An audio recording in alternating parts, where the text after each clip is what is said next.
Hey, hi everyone. I'm Itisri and you are watching Itisri's tutorial. Today we will be studying the very first chapter of 8th class English literature. That is the best Christmas present in the world, written by Michael Morpurgo, and it is given in the book Honeydew. Guys, it's a story in the midst of a war.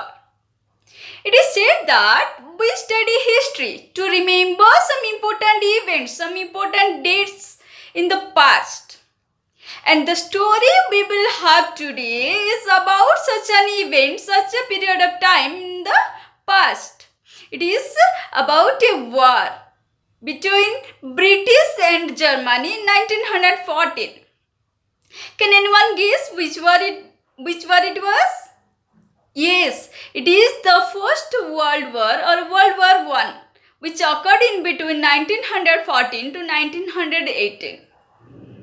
Guys, let's know some facts about the writer, Michael Morpurgo. He was born in the year 1943. He was not only the English book writer, but also a poet and playwright. And he is best known for his children's novel. Guys, this story is divided into 3 parts. And today we will have the part 1. Let's have the story. Now let's have the story. Here is the part 1 of the lesson. I spotted it in a junk shop in Bridport. A roll-top desk. The man said it was early 19th century. Here I is the narrator of the story. Okay, narrator says that he spotted means he found, he saw a thing in a junk shop in Bridport. Bridport is a place in Britain. Junk shop means a second-hand furniture shop. So he found or he saw a thing in a junk shop. What was that thing? A roll-top desk. So he spotted a roll-top desk. What does mean by roll-top desk?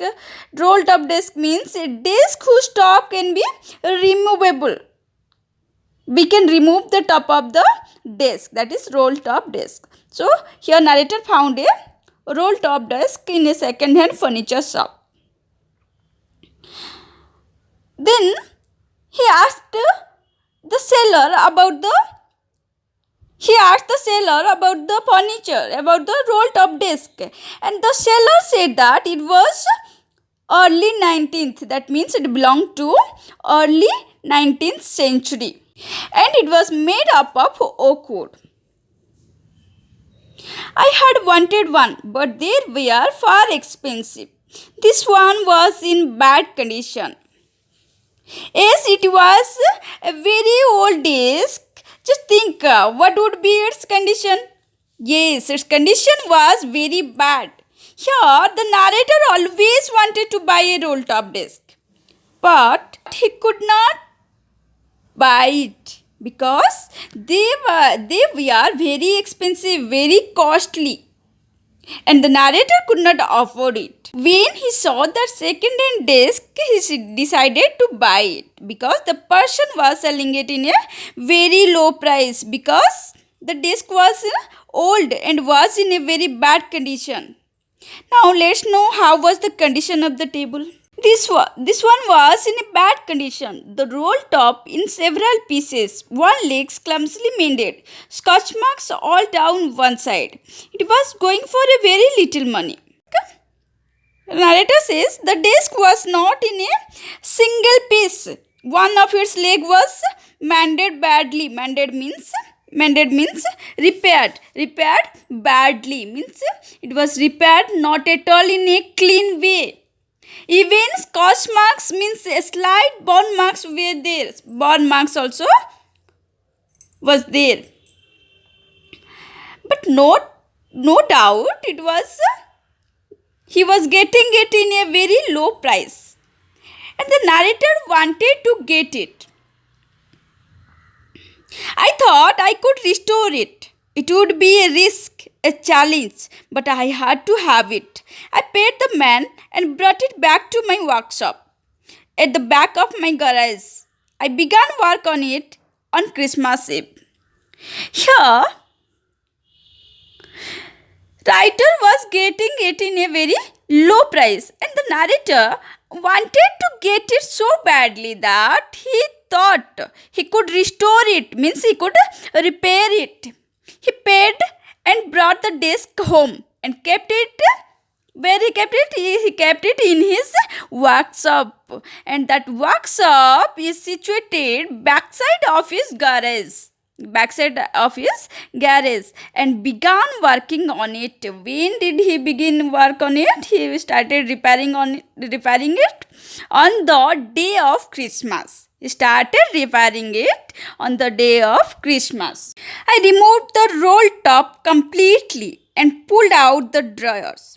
The veneer had leaked almost everywhere. It looked like water damage to me. Both fire and water had clearly taken their toll on his desk. Toll on his desk means damaged.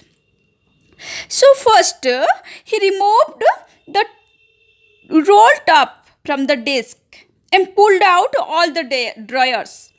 He observed that fire and water had damaged the veneer of the desk.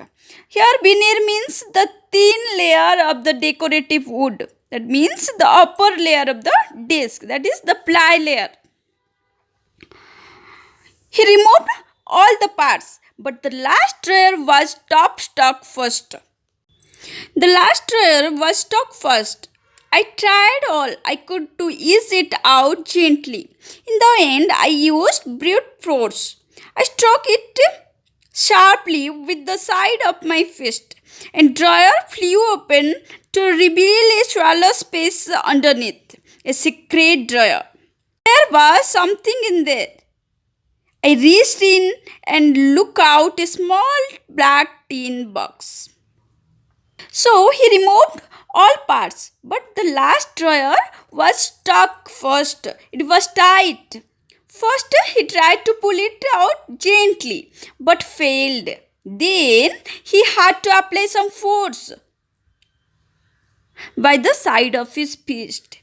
He forced it by the side of his fist. At last he could open the drawer. Inside the drawer, he found a swallow space as a secret drawer. Swallow space as a secret drawer means a drawer inside a drawer. There was something in that secret drawer. What was that? That was a black tin box that had a note paper. I reached in and took out a small black tin box. Cello tapped on the top of it. It was a piece of lined note paper, and written on it in Saki handwriting. Jim's last letter, received January 25, 1915. To be buried with me when the time comes. I knew as I did it that it was wrong of me to open the box. Here writer says that he found a shallow space, that is a secret drawer. That means a drawer inside a drawer.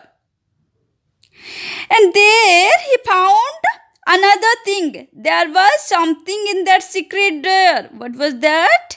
That was a black tin box. And that box had a note paper which was shallow taped on the top of the box, which was fixed on the top of the box. And something was written in a Saki handwriting.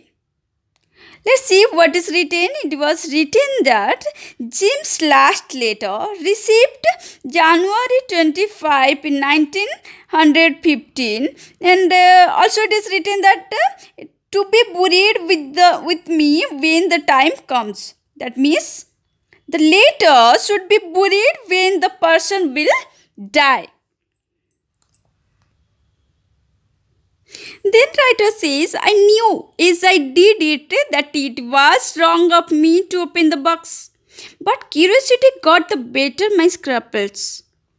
It usually does. He says that he knew in his heart that it is a bad manner to open someone's letter.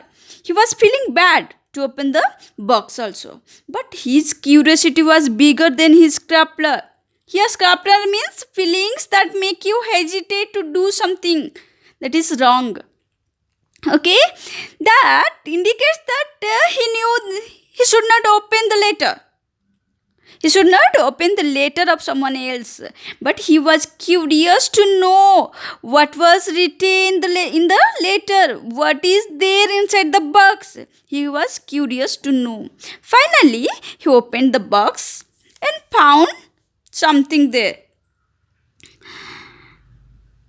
Then, inside the box, there was an envelope. He found an envelope. The address read Mrs. Jim MacPherson, 12 Copper Beaches, Bridport, Dorset.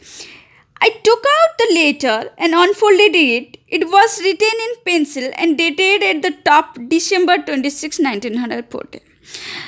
So first he was hesitated to open the letter, but he think his curiosity was greater. So he opened the letter.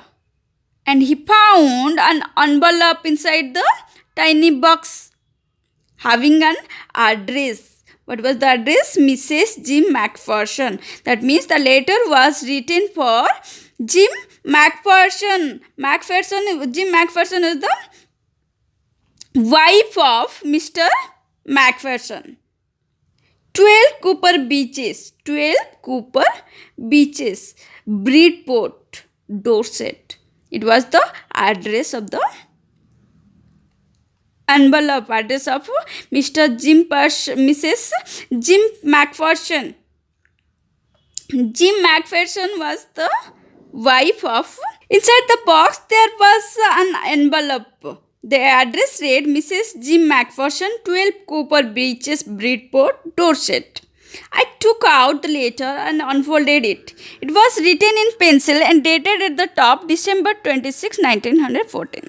So finally he opened the letter and found there was an envelope. And what is written on that envelope? An address was written in pencil.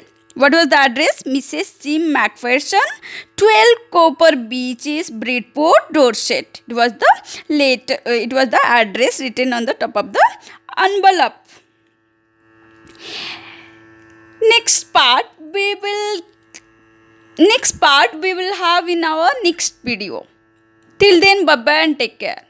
Guys, please don't forget to subscribe my channel to get notification of my upcoming video. Thank you.